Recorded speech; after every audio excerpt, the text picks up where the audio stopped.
പൂർ parenting, എങ്ങനെയോ ഒരു കുഞ്ഞുണ്ടായി, എങ്ങനെയോ അത് വളർന്നു വരുന്നു. മാതാപിതാക്കൾ തമ്മിലുള്ള കലഹം, കുടുംബ സമാധാനമില്ലാത്ത ഒരു അന്തരീക്ഷത്തിൽ വളരുന്ന കുട്ടികൾ, പരസ്പരം കുറ്റപ്പെടുത്തി സംസാരിക്കുന്ന മാതാപിതാക്കളുടെ ഇടയിൽ വളർന്നു വരുന്ന കുട്ടികൾ, സിംഗിൾ പേരൻറ്റിങ്.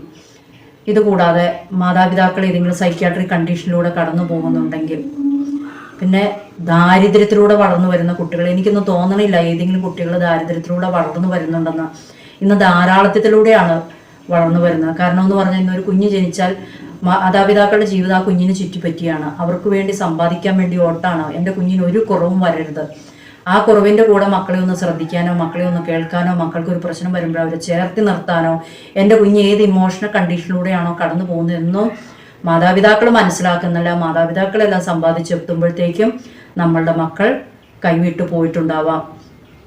പിന്നെ അതുകൂടാതെ സമൂഹത്തിൽ നിന്ന് അല്ലെങ്കിൽ ജീവിക്കുന്ന സാഹചര്യങ്ങളിൽ നിന്ന് വളരെ അവഗണന ലഭിച്ചു കുട്ടികൾ എന്ന് വെച്ച് കഴിഞ്ഞാൽ ഒരു പരിഗണന ഇല്ലാതെ വളർന്നു വരുന്ന കുട്ടികൾ.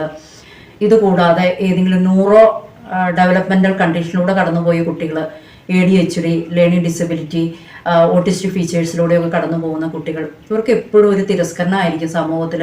അതുകൂടാതെ നമ്മുടെ സമൂഹം, സ്കൂള് അല്ലെങ്കിൽ വീട്, ഇങ്ങനെയുള്ള സ്ഥലങ്ങളിലെല്ലാം അക്കാഡമിക് പെർഫോമൻസിന് മികച്ചു നിൽക്കുന്ന കുട്ടികൾക്കാണ് എപ്പോഴും ഒരു അപ്രിസിയേഷനും പരിഗണനയുള്ളൂ. മറ്റുള്ള കുട്ടികളെയൊക്കെ അവഗണിക്കുകയാണ് സാധ്യത. ഇതെല്ലാം ഇതിന് കാരണമാകാം.